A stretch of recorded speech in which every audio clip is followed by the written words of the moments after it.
What if the biggest sporting event on earth is no longer really about sports? What if the World Cup is just what you see, but not what FIFA actually does? Most people think FIFA exists for football, for competition, for national pride, for global celebration. But if you follow the money, and more importantly, follow the attention, a completely different structure begins to appear. FIFA does not behave like a sports federation. It does not behave like a traditional company. It behaves like a global attention system. A system designed to do one thing at scale: synchronize human attention every 4 years. And once you see that, you cannot unsee it. Let's start with something simple. FIFA does not own football clubs. It does not own players. It does not own domestic leagues. It does not even control most of the global football economy. So what does FIFA actually own? It owns the World Cup framework. It owns tournament rules.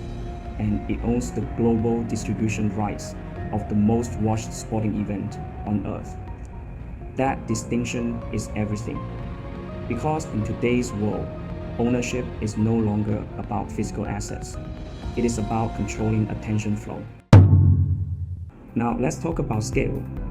Between 2023 and 2026, FIFA is projected to generate around 11 to 13 billion US dollars in revenue.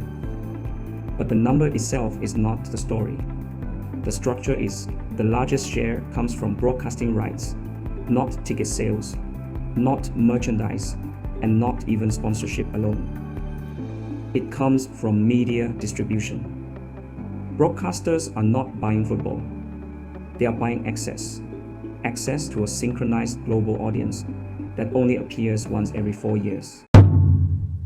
Most people assume FIFA's customers are fans, but fans are not the customers. Fans watch, fans react, fans generate attention. But attention is not what gets directly monetized. The real buyers are elsewhere: broadcasters, global sponsors, media platforms, host governments. They are not buying football. They are buying visibility. They are buying association with a global cultural moment. Football is the surface. Attention is the asset. Now let's examine one of the most controversial decisions in modern football: the expansion of the World Cup. From 32 teams to 48 teams, from 64 matches to 104 matches. On the surface, the argument is simple: more inclusion, more representation, more opportunity. But structurally, something else is happening. More teams create more matches create more broadcast inventory. More inventory creates more commercial space. And more commercial space creates more revenue opportunities. But there is a tension. Football is not infinitely elastic. Viewer attention is limited. Match quality perception is limited. Audience fatigue is real. So expansion is not just growth. It is a trade-off between accessibility and intensity, between global reach and product quality. And that raises a deeper question: is FIFA expanding football or expanding its ability to monetize football? Now let's examine one of the most controversial decisions in modern football: the expansion of the World Cup. From 32 teams to 48 teams, from 64 matches to 104 matches. On the surface, the argument is simple: more inclusion, more representation, more opportunity. But structurally, something else is happening. More teams create more matches create more broadcast inventory. More inventory creates more commercial space. And more commercial space creates more revenue opportunities. But there is a tension. Football is not infinitely elastic. Viewer attention is limited. Match quality perception is limited. Audience fatigue is real. So expansion is not just growth. It is a trade-off between accessibility and intensity, between global reach and product quality. And that raises a deeper question: is FIFA expanding football or expanding its ability to monetize football? To understand FIFA, you have to understand its real advantage. The World Cup does not compete every day. It competes once every 4 years. That means it does not operate like Netflix. It does not operate like YouTube. It does not operate like TikTok. Those platforms compete for fragmented daily attention, constant scrolling, constant engagement, constant dilution. But the World Cup does something fundamentally different. It compresses global attention into a single synchronized moment. Billions of people watching the same event at the same time, across continents, across languages, across time zones. This form of attention is extremely rare. And in the modern economy, rare attention is the most valuable asset. Now, something interesting happens every cycle. The World Cup is always surrounded by controversy, expansion decisions, ticket pricing, hosting rights, scheduling conflicts.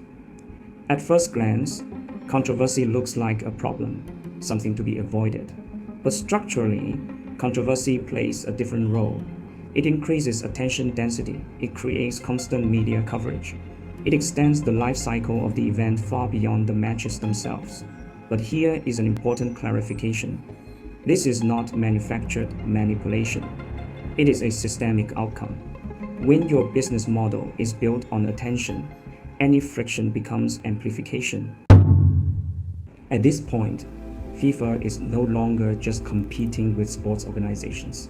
It is competing in a much larger system, the global attention economy. Its competitors are not other tournaments. They are platforms like Netflix, TikTok, YouTube, and gaming ecosystems. But there is one key difference. Those platforms compete every single day. FIFA competes once every 4 years. So instead of winning through frequency, it wins through intensity.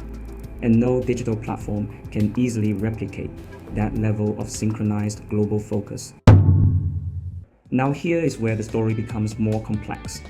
FIFA does not simply extract value from football. A significant portion of its revenue is reinvested back into global football development, grassroots programs, youth training, infrastructure, emerging football nations. Not perfectly efficient, not perfectly balanced, but structurally stable, until the system loses one thing: global attention dominance. After following the structure, the money, the expansion logic, the attention mechanics, we arrive at a different conclusion. FIFA is not simply maximizing profit, and it is not simply growing football. It is optimizing something deeper, a global attention synchronization system built on controlled scarcity, timed global release, and cultural convergence at planetary scale. That is why every decision matters. The number of teams, the number of matches, the scheduling, the controversies, the media rights, all of them tune the same variable: how the world focuses its attention at the exact same moment. The World Cup is not FIFA's real game. It is just the most visible output of a much larger system. A system designed not to sell football, but to synchronize and monetize global human attention at scale. And once you understand that, you start to see the same logic everywhere. This level of system thinking is exactly what I decode through my MUSRLE framework, a 6-layer model designed to decode how modern organizations create core value, capture attention, structure distribution, monetize influence, optimize operations, and scale cross-border global systems, from FIFA to big tech, to the next generation of AI-native companies. Because once you learn to see systems, you stop seeing events, and you start seeing patterns everywhere.